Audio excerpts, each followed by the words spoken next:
Welcome back to the Exit Velo podcast. I'm Adam alongside Henry and Ben. And guys, we have a lot of exciting news to talk about tonight, starting off with the MLB trade deadline, which there were so many moves yesterday, and it put a lot of teams in a great playoff position. Yeah, man, it's great to be back talking a little baseball with you guys, and definitely a lot of news to cover today with the trade deadline. Just a lot going on in the game right now in this rapid-fire shortened season. So happy to be back with you, Adam. I know it's been a while since we were on together, but good to have you back, man. Appreciate it. Yeah, it's good to be back. Nice to see you too, Ben, as well. Always happy to have you on. Yeah, pleasure is always mine. I mean, always happy to talk baseball. And boy, what a week in baseball it was. And we got the trade deadline. We had a no-hitter. We had the whole thing with the players' protest. God, I mean, I keep saying this every time we've had our show. It seems like what a crazy week it was in the game of baseball. I don't know if when the last time I had a more eventful week was. And that's saying something considering this year's been a lot of eventful weeks in the season. Yeah, pretty much this entire year. I mean, it's 2020. What can anyone say? It's been an up and down roller coaster to say the least. And Ben, you did touch upon the protest, which we might want to get started with tonight before heading to the trade deadline, which is our bread and butter in tonight's show. But with the protests, it was really interesting. And the protest happened at a very corresponding time, to say the least, because Jacob Blake was shot 7 times in the back in Wisconsin, and also it was the 57th anniversary of Martin Luther King Jr.'s I Have a Dream speech. And MLB kind of played along with this narrative because they had a lot of protests. They sat out games. They spent some time kneeling or going to their dugout before the national anthem. And they also had Jackie Robinson weekend, which usually happens on April 15th. But they moved it on the anniversary of MLK's speech. So it was a pretty wild weekend. And Henry, what were your thoughts on just the protests and how MLB handled it? I liked the league's response for the most part. I think they did a pretty good job of encouraging players to take their stand if they wanted to. And while we didn't see kind of the widespread league cancellation that we did see in the NBA, it's baby steps for the MLB in my eyes, and I'm kind of excited to see some progress being made in the league. And I think years ago, maybe we wouldn't see things like this happen, and it certainly is terrible, the events that have caused this protest and this response from players and teams. But I think it is welcome progress, and I'm happy to see the players expressing themselves. I think we see that a lot more in the NBA and NFL. So baseball maybe catching up with the times. Ben, was that your take on it too, man? I'll have to agree with you that I'm happy that baseball's finally taking steps forward for this. I will say, though, it was a little bit – I have mixed reactions because it was a little bit disappointing that, like, it didn't seem like there was one day all the teams were boycotting. It was just really inconsistent because, like, you had the first day, which was the Thursday, and that day, while you had the only teams you had boycotting were the Brewers, understandably so, because they're right near there in Milwaukee, so that was a good day. So everyone knew they would boycott. And then, the Mariners are another team you might expect to boycott. They also have the most African-American players of any team in baseball, so that – But other than those two teams, and then the Giants and Dodgers also boycotted. I just was wondering why more teams have boycotted. But I will give teams the pass maybe for Thursday for not doing so, just because it was kind of late notice and they didn't have the time to plan it and everything. However, with Friday, I was a little disappointed that the whole MLB just didn't institute a whole day off on Jackie Robinson Day, and not everyone did the whole thing where they – I liked what my A's did, actually, how he walked off the field wearing number 42. We went out for, the moment of silence with the Black Lives Matter shirt laid on the home plate and then walked off the field. And I just wish there was more consistency of, one day, maybe the day they all honored Jackie Robinson, they all walked off. It just – didn't really have a good structure the same way NBA and even NHL did. You guys both hit right in the nail. Henry, you started off by saying that this is really baby steps for Major League Baseball, how they really did not bring up to the same margin as NBA or NFL or the other elites going on. So that was a great point mentioned by you as well, Ben. And yeah, it was certainly a bit lackluster. There was no real organization. I know the Mets too, they also had a moment of silence and they like walked off the field for a bit for around 42 seconds for as number 42 for Jackie Robinson, but nothing was organized. And I know with the NBA, a lot of players, they're trying to like help out with voter registration this season. They're also trying to donate a lot of money. We haven't heard too much about that from Major League Baseball either. And then you have the whole deal with Rob Manfred, where he didn't really want the players to cancel their games, which they did anyway. There was a leak of video that came out where Mets GM Brodie Van Wagenen said that Rob Manfred just didn't get it, that he wanted them just to leave the field and return an hour later, and that it could be messed up for season-wise since they had to play a lot more double headers, which has already been a problem because of COVID. So that's where his heart and desire was lying at. And it just seemed like, once again, Manfred was not in control of the situation as well. And MLB was in control of the social justice situation. So, in my opinion, it just felt disappointing all around, but at least they showed something. I get where you guys are coming from, that I wish they would have done more. And personally, I wish my team would have done more. Jason Hayward sat out Thursday night. I think it would have been cool to see a couple of his teammates perhaps join him in that. But like you guys said too, kind of, Ben, I think you made the point that it was kind of all thrown together at the last second. I do like that the league did make it Jackie Robinson weekend, though. I think that was a good move. And, you know, like I said, it is baby steps. I'm happy to see that they at least did something. I hadn't really read too far into that Manfred video. I thought he was kind of like denying his whatever Van Wagenen was saying about him, but wouldn't be surprising if Manfred botched something. That certainly seems to be the norm. Absolutely. I mean, it's also just, I mean, this weekend couldn't have been scripted any differently because, I mean, along with this whole thing, with everything happening, teams boycotting on Jackie Robinson Day, I mean, we have one of the actors who brought Jackie Robinson to life for like our generations to see, because we never got a chance to see Jackie Robinson play. I mean, the closest we'll see to playing him live was brought to life by the late great Chadwick Boseman, who just tragically passed away of colon cancer on the exact day, Jackie Robinson Day. I mean, it's like this whole week could not have been scripted any differently, as if 2020 isn't scripted in so many crazy ways already. Of course, the best thing MLB did this weekend was to have Jackie Robinson weekend, and Ben, that was a great point of mentioning how Chadwick Boseman died, which was really difficult. Honestly, there's not been too many great 2000s baseball movies, to say the least. I know that Moneyball is up there, but I also feel like 42 is really just behind it. It was just a great movie, and as you mentioned, Ben, it really brought Robinson's character to life, and he was just such a good actor. He was going through so much with stage 4 cancer, so it was really a heartfelt day that he died. Yeah, definitely RIP, very sad news, and what's been a sad year. 2020 doesn't let up. But moving forward, we were happy to see a little bit of trade deadline news. It didn't seem like there was going to be a whole lot of buzz this year, guys. It built up slowly. And we kind of expected that. We didn't think a whole lot of teams would be making moves. A whole lot of guys would be changing clubs with the environment that we see with the pandemic. But there ended up being some big moves. I think Mike Clevenger has got to be the biggest move of the weekend. Are we all in agreement there, Mike Clevenger? Oh, yeah. I'm with you guys there, absolutely. Yeah, I said weekend. That was it Sunday or Monday that Clevenger got traded?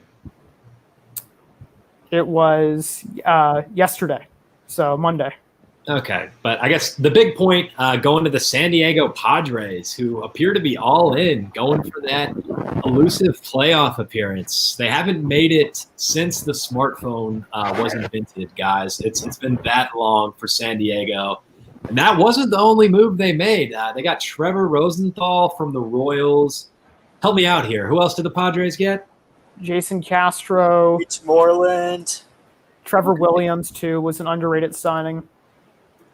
Definitely the big winners of the trade deadline. You get the biggest fish in Mike Clevenger, and they made more moves than anybody else. Are the Padres for real, guys? I actually honestly think they do, and not to mention, I mean, they got two more. One of they addressed all their areas of weaknesses. Like bullpen was something that was like they were struggling to figure out. But I think if Drew Pomeranz can stay healthy, and then now Trevor Rosenthal, they can be a good 1-2 punch in the bullpen. And the other thing, the reason why I think they're especially winners at this trade deadline is a lot of times. I mean, when I was expecting that maybe they'd have to give up some of the prospects, but if you look at, they did give up some decent prospects, but they didn't give up any of their top 4 prospects. They still have their top 4 prospects: Mackenzie Gore, C.J. Abrams, Luis Patino, and Luis Campusano are still with the team. So there was very little loss they had with it, and I mean another part of it, they got a couple catchers, so they're kind of addressing that little catcher void by getting Jason Castro and Austin Nola. Yeah, the Padres definitely helped out a lot of areas of need. They seem to have bolstered an already good offense. They helped out catcher-wise, helped out their bullpen, which suffered a big loss when Kirby Yates got injured, but they also added a couple of hard-throwing pitchers such as Dan Altavilla, so that certainly helps them.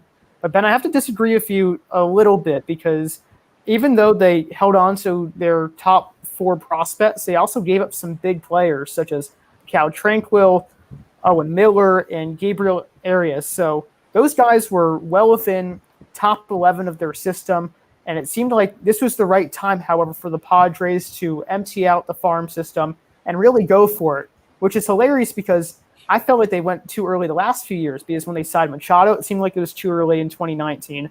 It seemed like when they got Myers and Hosmer was way too early. But now it seems like in 2020, in a totally different year, they seem very legit.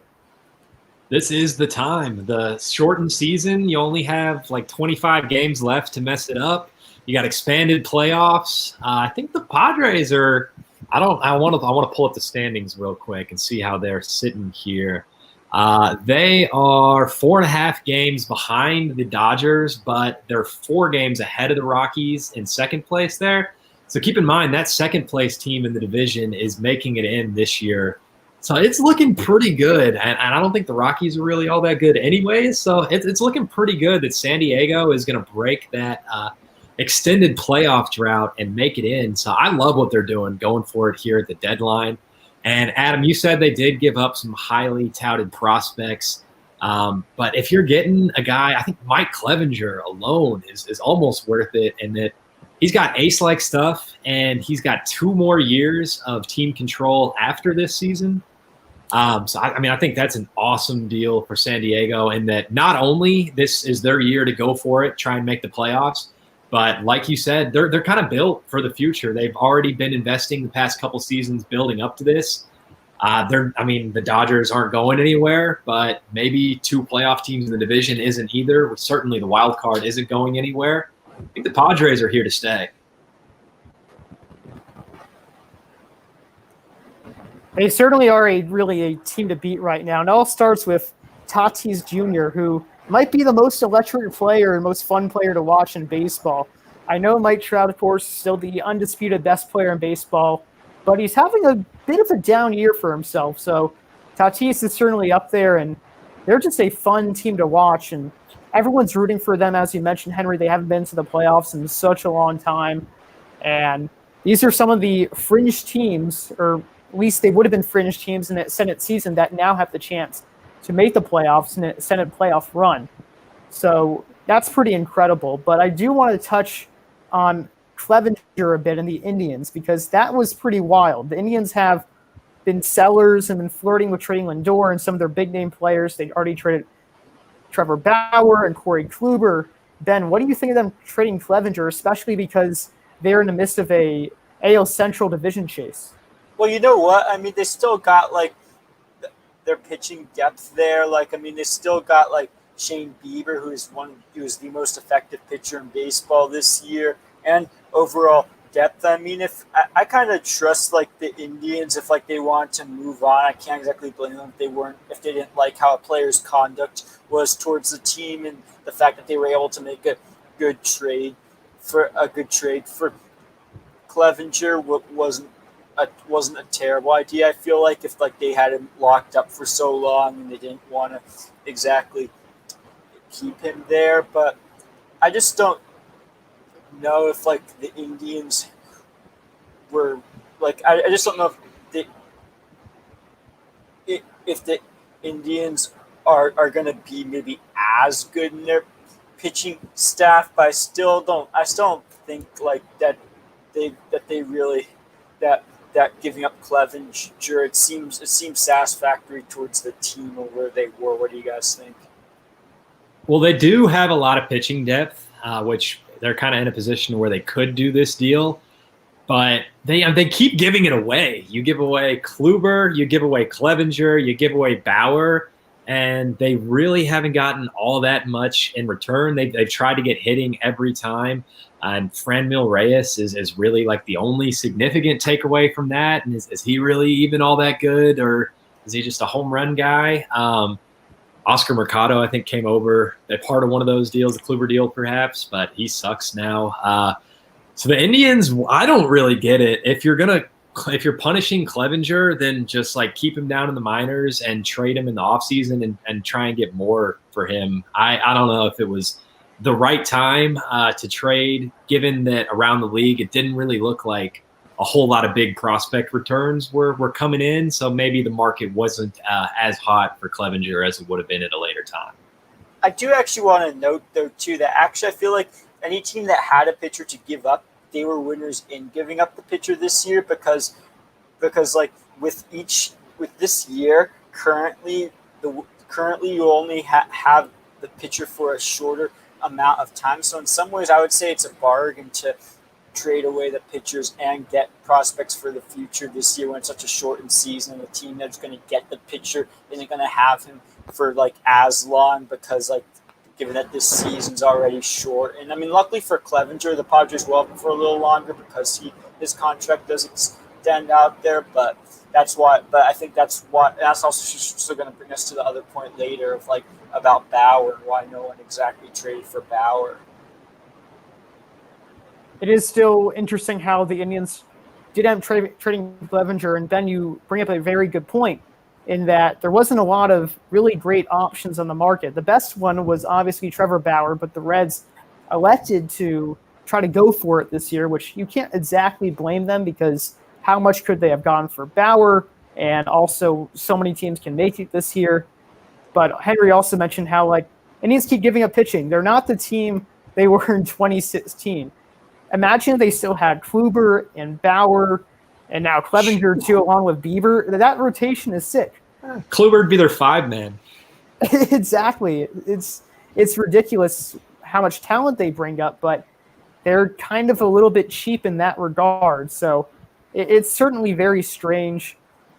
And although they do get a lot of good prospects for years to come, which is something that's been different and better for them. I mean, look at how bad that Kluber trade worked out for them since Emmanuel Class had an 80-game suspension. So perhaps that's a better sign for their future to come, but they should be in win now mode, which is, I don't know why they're not doing that.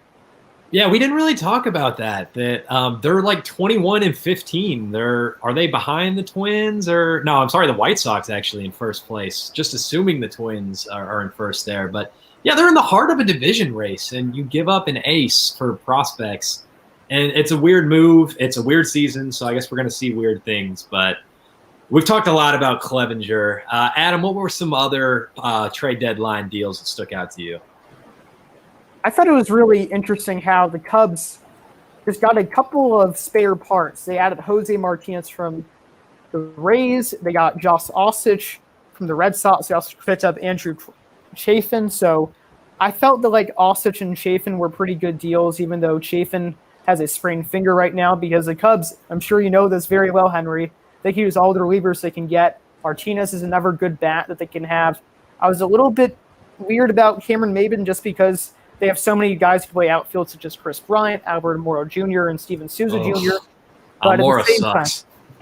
Really? He saw? No, Yeah, I remember him being almost. such a good defender. Yeah, I know. He was an elite defender, and he used to be a pretty decent hitter. But the last like 2 years, he's been like an average defender and a terrible hitter. But I like your breakdown of the Cubs' moves. I think that was astute for the most part. Sorry, I cut you off. But yeah, it was weird, kind of little moves. But I think it filled some needs for us. Bullpen for sure. You hit on that one. Cameron Maben, I think you're kind of just taking a flyer there. But Jose Martinez, we needed a guy who could hit lefties, and that's been like the one thing he's good at. And the year you bring the DH in, it's perfect to where we can hopefully get Jose Martinez some at bats there. Definitely will take him over like Josh Fegley, who was occasionally getting some DH at bats. Yeah. That's pretty ugly. But yeah, Albert Almora designated for assignment. The first draft pick of the Theo Epstein era officially has fallen from grace. You know, it's funny, Henry, because have you read the book The Cubs Way? I have not. As a Cubs fan, that feels like one I should definitely have read, but I have not. You should pick it up when you get the chance. It's written by Tom Verducci, who is great too. And they originally mentioned how Amora Jr. was part of like their big 5 players that they were going to get. So it's unfortunate he hasn't left out like that. But hey, the Cubs are in first. Everything's doing well on the South Side right now in terms of baseball. So that's looking good, and it'll be nice to see them back in the playoffs. Absolutely. Both Chicago teams looking great, man. The White Sox on the south and the Cubbies on the north looking like they'll both represent. Sorry, Ben. Go ahead. I remember the last time that's really happened. I mean, both Chicago teams in the playoffs, and let alone both New York teams even in the playoffs. I remember the last time that's happened. I doubt that's going to happen this year. That's going to be the Mets not holding up their end of the bargain. Mets are also a bit of a weird team too. They're one of these fringe teams. Their current record, I believe, is 15-20, which doesn't sound too good, but they're still in the thick of a playoff race. They added Todd Frazier, Robinson Chirinos, Miguel Castro, which again looks like good moves because even though Frazier and Chirinos are 1-year deals, they can provide offense, and Castro's a bona fide reliever, so that could be looking good for them. But I still feel like it'll take a lot for them to make the playoffs. Ben, what do you think? Yeah, one thing that I could see happening, maybe if they were going to make the playoffs, they would need some more consistency from Pete Alonso, the polar bear, who just isn't, it just doesn't seem like he's hitting with the same consistency this year. And it's just not looking great for him. I mean, he did say today, "Oh, I trust on MLB Network. Yeah, I trust my bat. Like my swing feels just fine." But I don't know. He's just, I just feel like he's been one of the bigger disappointments this year as far as hitting wise. And maybe Henry, you were right about your prediction you made about him earlier in the season that there were some like little flaws to him that were going to be exposed. You call yourself the polar bear, I think you run the risk of some cold streaks, and that's what Pete Alonso is running into. But the Mets, I didn't know Todd Frazier ever left, was my impression of that deal. I thought he was still a Met. But I like Dom Smith for the Mets. He's really, really good. I don't know if we really touched on him a whole lot during the protest too. I really emotional video from him that you should definitely check out if you didn't see. But yeah, I didn't realize, Adam, either. You said they're kind of in the heart of that playoff race because that second spot in the NL East is wide open because every team other than the Braves isn't really all that good. I personally would love for it to be the Marlins. I think that would be exciting. And we see him go out and get Starling Marte, right? So the Marlins kind of going for it. Any chance there, Adam? You see it? See, I thought it was great they added Marte, but why did they give up VR? VR leads all of Major League Baseball in stolen bases with 9, so that was a bit of a head scratcher. I know VR is a free agent next year, and they want to get a prospect or two for him. But they got to keep all the players they can get. They're barely in a playoff spot right now. They're tied with the Phillies for second place. So I was a little confused in why they traded for one player but didn't hold on to VR. So that was strange, but that'd be amazing if they can make it. I know the Orioles are kind of dying down, but I hope the Marlins can stay strong. Yeah, I would absolutely love to see the Marlins make it through. I mean, they've been. I mean, I don't remember a darker horse being as good as like the Marlins are this season. I mean, obviously, like we were saying before, anything can happen in this season. But like, yeah, teams like the Marlins being in the thick of it. I mean, the Rockies, who were really dismal last year, I still think they're in a good stand. They made some good moves at the trade deadline.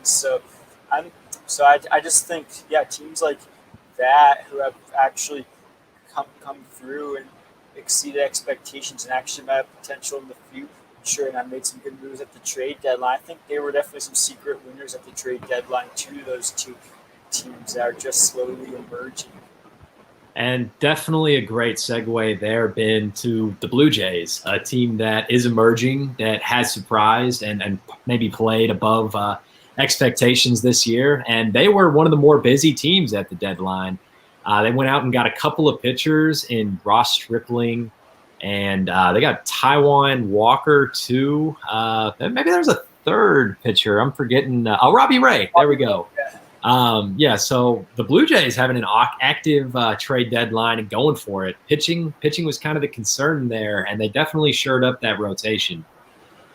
So Adam, being our resident AL East guy, any chance of the Blue Jays unseating your Yankees? That would be incredibly disappointing. At this point, I am really not liking the Yankees team. I know in 20 they were able to handle 30 players on the injured list. They are not handling the injured list well this year, but I still feel like they can at least get second place. Don't know about first as we discussed yesterday on Twitter, but it'll be interesting. I think the Blue Jays, though, can definitely find themselves in a playoff spot, though. You mentioned how they added so much pitching, which has still been their problem. They have a lot of young offensive guys, including Teoscar Hernandez, who came out of nowhere and is really stepping up, along with Biggio, Bichette, and Guerrero Jr. So they're a fun team to watch, especially since they now play in my home state and in Buffalo, too, which is hilarious. So they're a great team to watch, and there's honestly not too many great AL teams, at least in those 8 spots, that are better than the Blue Jays. So I got to think they have a chance at the playoffs. What do you think, Ben? I would totally agree with you there. Yeah, I mean, I'm excited about the acquisitions of Taiwan Walker. He was definitely one of the best pitchers on the market for the trade deadline. I mean, Ross Stripling, his stats haven't been that great this year for the Dodgers, and I know you guys might think he was a loss for the Dodgers. I don't think he's that much of a loss for them, but who knows? Maybe the Blue Jays could turn him around. Robbie Ray, I mean, I know Robbie Ray's also been struggling this season, but I mean, he actually has a pretty high strikeout rate. So, like, if you continue maybe to get to batters, we can see some improvements in him. So I definitely think the Blue Jays have a lot of potential with what they've addressed in their pitching needs and how they have an unstoppable 1-9 order. Like we also mentioned, Randall Gerlich is also one of the most productive players in their offensive order. He's really not talked about a lot, but it's been a lot of fun to watch. So I really think the Blue Jays are going to be one of the bigger surprises moving forward for sure. I'm not sure though if they're going to really. I think it might be a 3-team playoff maybe in the AL East at this point, because I just don't know if I necessarily see them unseeing the Yankees though or Rays. I'm not going to go that over the wire. Yeah, I might have been trying to troll Adam just a little bit there. I forget that there is that wild card. There's definitely room for 3 AL East teams. I guess in theory there could even be 4 AL East teams, right? I could have both wild cards. That would certainly be something, but I don't think the Orioles and definitely not the terrible Red Sox. They're not going to do it. The Red Sox may be trending more towards a rebuild at the deadline. You saw them unload a couple of guys, Brandon Workman going to the Phillies, and I'm totally blanking. Mitch Moreland. There we go. Padres. They were talking about trading Eovaldi. I guess they never actually did that.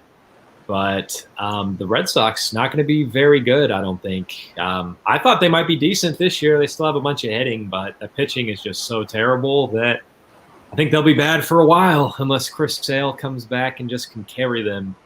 But Ben, the only other significant move I don't think we've really touched on, maybe it's a sneaky move, Tommy La Stella going over to your A's, man. As a former Cub, I love me some Tommy La Stella. Are you excited to have him in Oakland?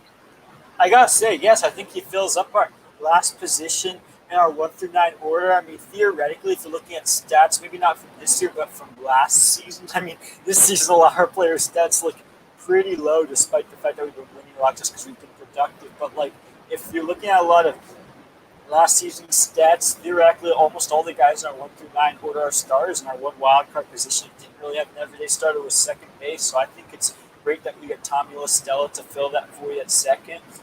His fielding is maybe like, it's not been the best. I mean, he wasn't super productive for us in his first game with us against the Astros on Saturday in that doubleheader we played. But I think definitely the addition of a bat like La Stella is something that might be able to help boost our lineup. It will be good to have an everyday second baseman in there. Maybe he could be a good platoon guy with Tony Kemp, who only really faces righties. Guys also added Mike Minor, who, again, was one of the best pitchers in baseball last season.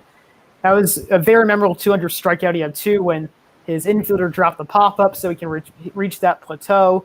And he looked like an ace coming into the season, but he's been disappointing. However, A's are trying to, like the Blue Jays, are trying to get as many players as they can to contribute in a playoff run, and perhaps Minor can right the ship in the last month of baseball.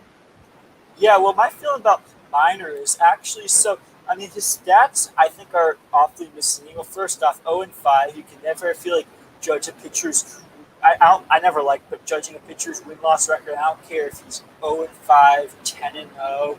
Honestly, those stats just, I mean, win-loss records just misleading because look at the teams they play for. I mean, he has some of the worst run support down there in Texas. They're like near last in a lot of key offensive categories. His ERA, however, I know he's really struggled because his ERA is awfully high this season, but I mean, the A's are in dire need of a consistent starter, and when he's good, he can be consistently good. He can be a good arm. The A's are known for getting one thing I was reading by several beat writers is the A's are known for getting veterans, turning them around. The veterans coming and doing well for them. Last year, Homer Bailey, Tanner Roark came to us. They added some good production in our race.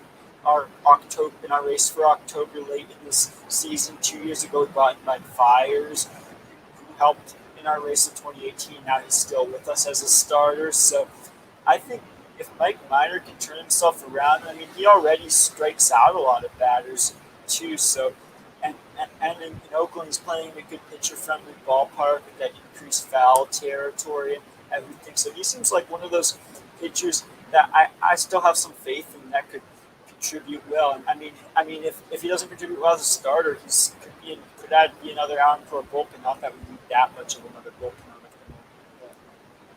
I'm not too disappointed with the trade. Plus, we didn't really give up prospects like we would if we had decided to trade for Lance Lynn or Clevenger or Bauer, which we were considering.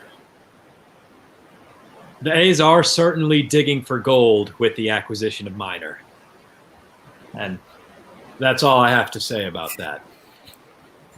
We've been spending a lot of time discussing the winners of the trade deadline. We should also talk about the losers, too. And I think as a Yankee fan, I should start off on that because they did nothing at the trade deadline, which at first glance looks very disappointing. But when you look closer to it and you see, all right, this is a talented team.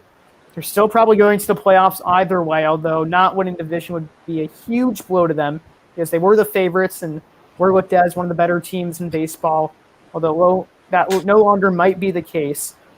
But they didn't give up any of their top prospects either. They still have room for Miguel Andujar's, Mike Tauchman, Clint Frazier's, and they held on to players such as Clark Schmidt and Davy Garcia. So I think in that regard, I think it was great that they held on to their top prospects, and it was a fringe trade deadline market. So in that respect, I don't think they lost as much as people think they did, but it still was disappointing nonetheless. My take from that was the same reason that you feel like the Yankees need to go out and make these moves is the reason that they can't do them because, you got Judge and Stanton hurt. to where you need guys like Tauchman and Frazier to be taking more at bats. So the guys that you would be trading to go and get like a Mike Clevenger, you need the outfield depth right now.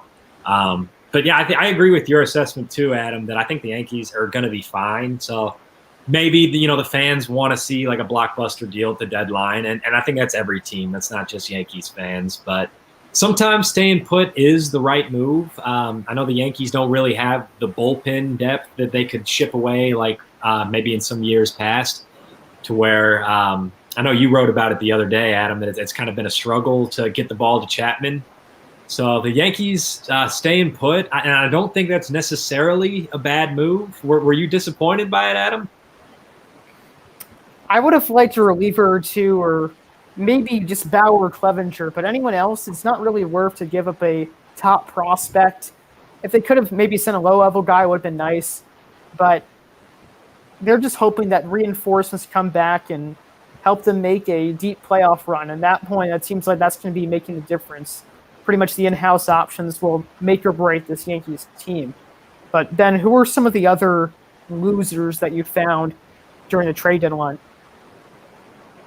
I mean, I could definitely argue a lot with some of the other teams that didn't act too. So, I mean, not only the Yankees, but you also had teams like the Astros didn't really act during the trade deadline. So, in that way, they're a loser. You could say the Diamondbacks, because that they lost a lot. They didn't really get much as far as prospects. And I don't know. I mean, who knows? They could have, just because they were bad this year, who knows? They could have.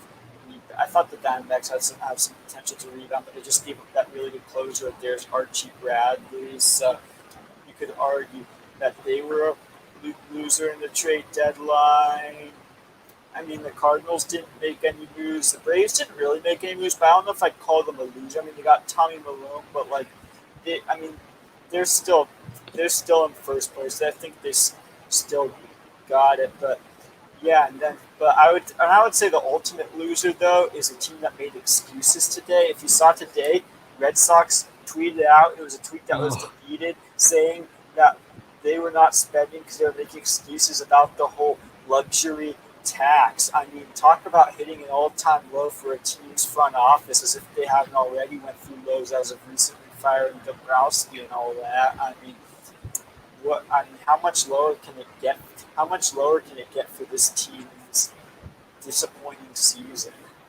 I think they were basically celebrating resetting the cap, right? Which I guess, in a season where you gotta root for something, I suppose. But yeah, definitely losers to see the Red Sox only less than 2 years removed from a World Series title, pretty much look to be trending towards a rebuild, maybe more of a retooling if they're holding on to guys like Devers, Bogarts, Martinez, but they're still not very good right now. Indians were another loser we touched on. And I mean, I think they're still going to be fine, still be a playoff team. But once you get to the playoffs, you know what the old adage is, that pitching wins championships. And I think Mike Clevenger, you just might miss him in Cleveland if you get to a playoff series going into 6 or 7 games. You might wish you still had a Mike Clevenger around. But we'll see about that for Cleveland. That's just the things you come to expect from a franchise that blows 3-1 leads. But yeah, I don't think every team that stayed put was necessarily a loser. I mean, the Cubs, like I said, it was just minor moves, but we got some lefties in the bullpen that I thought we needed, and a guy that can hit lefties in Jose Martinez. So I don't think it necessarily has to be a big splash, especially in a year where big splashes were hard to come by, is my takeaway. No, I totally agree. And I actually think, I just want to mention, I think some of the winners too are teams that didn't make big splashes. Like I think Dodgers, big time winner, not making a big splash. Giants, I mean, I know they're not much to talk about team, but they're actually still somewhat in the postseason mix, and they didn't get rid of Johnny Cueto. So in some ways, that's a win for them.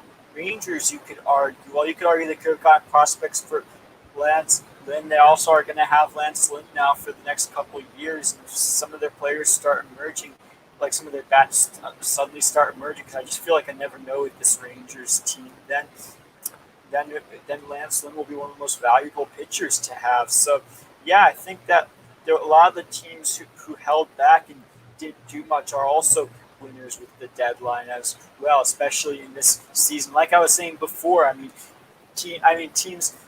The reason why teams shouldn't go after players totally for the deadline, because you're just going to have them for this quick, shortened 60-game season, less time than you would normally have them in the normal season under the deadline. So it just wouldn't be. It would usually be a better bargain for the team that's getting the prospects or that's doing the trading. And I feel like the bargain's especially big this year for those teams. So I was expecting this. In fact, I was expecting to see an even quieter trade deadline because of that, as were most people. So I was a little shocked by the amount of action I saw this deadline.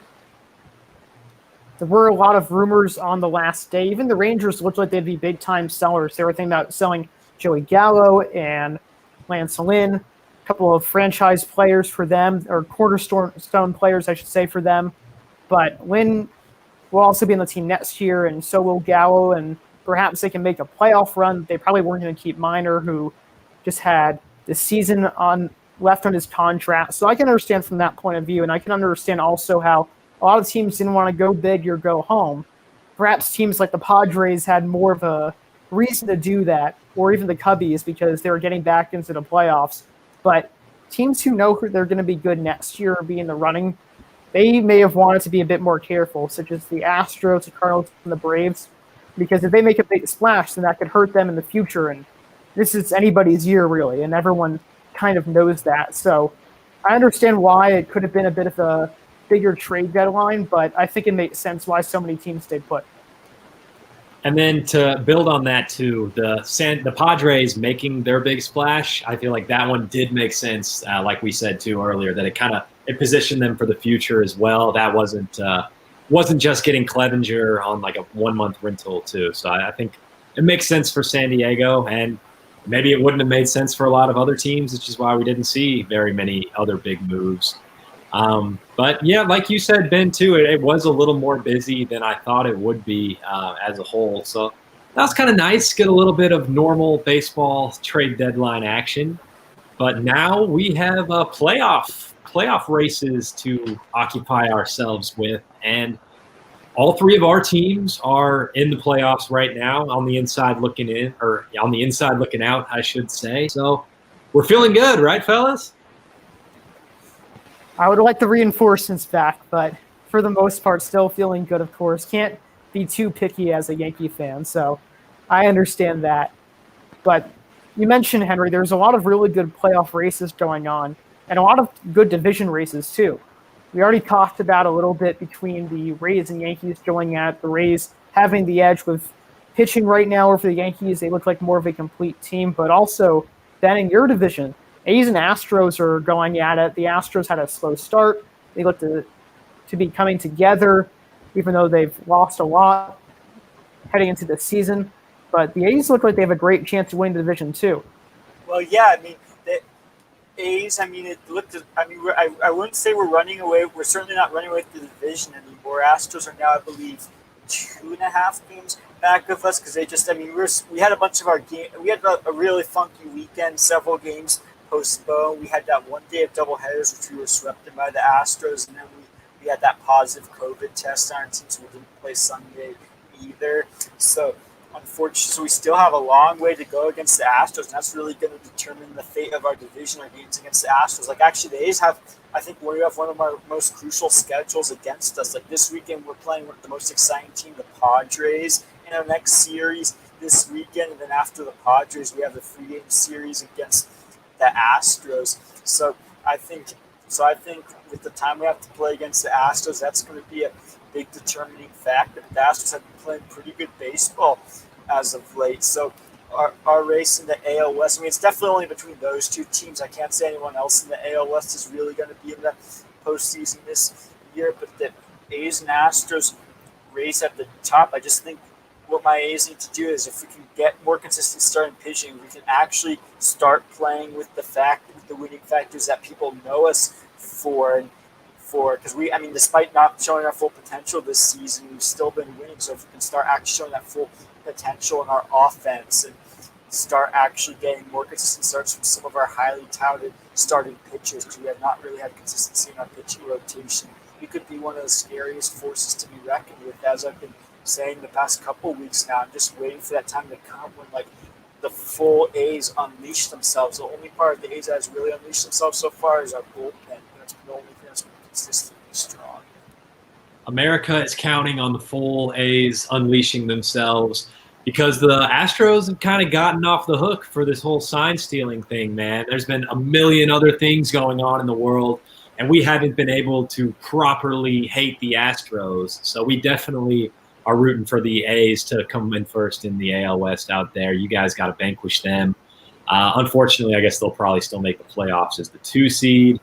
But as long as the Astros don't win any more World Series for a while, I think that would be a fitting punishment, at least if Manfred's not going to do anything. Definitely an awesome race out there, though, and I'm happy to see the A's doing well, not only for your sake, Ben, but I think they're a generally likable team. Everybody likes the Moneyball kind of cheaper roster team getting it done. But other than that, some other storylines. Do you guys think? I want to just real quick hitter. I don't know if we touched on this a whole lot. Did we talk about whether the Reds should have traded Trevor Bauer? Did we do that or not? I'm sorry, I'm kind of blanking on that. Well, I mean, I sort of touched on this before, my opinion with Trevor Bauer, that with Trevor Bauer especially in particular, like the reason why I think the A's were pursuing guys the reason why Mike Clevenger, Mike Minor, and Lance Lynn was being pursued by a lot of teams too. The reason why those guys were being pursued more than Trevor Bauer is Trevor Bauer, he would only be you mentioned, a 1 month rental or something. He's gonna set to be a free agent next season. So if anything, it would have been a big bargain for the Reds to have gotten rid of Bauer's contract, but just what team wants a pitcher for just 1 month? That's like almost like signing a Hall of Famer in his last year when he's not necessarily in the peak of his career, if you ask me. I don't know. I feel like Bauer's one of the best pitchers in all of baseball, and I think there would have been a lot of suitors for him, including the Yankees or any big teams that weren't even really pushing for it, because once Clevenger was off the table, there weren't too many great pitchers on the market. But the Reds are going for it. They currently don't have a playoff spot. They're certainly close. They added a couple of guys like Brian Goodwin, and who else did they add? I have it in there. Archie Bradley. Archie Bradley. Yeah. Yeah. So not some bad players for the Reds. And I honestly hope they make it, because I had them pegged as the division winners. I don't know if they can surpass the Cubbies right now, but it'll be fun to see them back in the playoffs. So it was interesting to then try to trade Bauer. And it'll be interesting also to see, because I know Bauer mentioned before he would go for 1-year deals. And that'll be especially interesting because 2020 and the free agent market that's soon to happen after the season ends. Yeah, he's a real character, kind of a quirky guy, that Trevor Bauer.